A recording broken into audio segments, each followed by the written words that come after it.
ನಟರಾಜ್ ಅಂತ, 45 ವರ್ಷ, ಕೊರಟಗೆರೆ, ತುಮಕೂರು ಡಿಸ್ಟಿಕ್ನಲ್ಲಿದೆ. ನನ್ನ ವೃತ್ತಿ ಅಂತ ಹೇಳಿದ್ರೆ ಟಿ ವಿ ಮೆಕ್ಯಾನಿಕು, ಜೊತೆಯಲ್ಲಿ ಟಿ ವಿ ಶೋರೂಮ್ ಸಹ ಇಟ್ಕೊಂಡಿದ್ದೀನಿ. ದೇಶ ಸುಸ್ಥಿರವಾಗಬೇಕಂತ ಹೇಳಿದ್ರೆ ಯುವಜನತೆ, ಪ್ರಥಮವಾಗಿ ಯುವಜನತೆ ಆದಷ್ಟು, ಅದರಲ್ಲೂ ವಿದ್ಯಾವಂತರು ರಾಜಕೀಯಕ್ಕೆ ಬರಬೇಕು. ಪ್ರಾರಂಭದಲ್ಲಿ ನಮ್ಮಲ್ಲಿ 100ಕ್ಕೆ 100ರಷ್ಟು ವಿದ್ಯಾವಂತರಿಲ್ಲ. ಅದು ನಮ್ಮ ಮೊದಲ ಒಂದು ಸಮಸ್ಯೆ.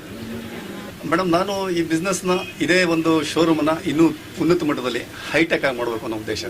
ನಾನು ಒಂದು ಸಂಘ ಮಾಡಬೇಕು ಅನ್ನೋದಾದರೆ, ನನಗೆ ಎಲ್ಲ ರೀತಿಯ ಸಹಾಯ ಸಿಕ್ಕೋದಾದರೆ ಆದಷ್ಟು ಒಂದು ಯಂಗ್ಸ್ಟರ್ಸನ್ನು ಕೂಡಿಸ್ಕೊಂಡು ಅವರ ಒಂದು ಭಾವನೆಗಳು ಮತ್ತು ಕನಸುಗಳು ಏನಿದೆ ಅಂತ ನಾನು ಮೊದಲು ತಿಳ್ಕೊಂಡು ಅವುಗಳನ್ನು ಸಹಕಾರ ಮಾಡೋದಕ್ಕೆ ನಾನು ಸಾಕಷ್ಟು ಬೆಂಬಲ ಕೊಡ್ತೀನಿ.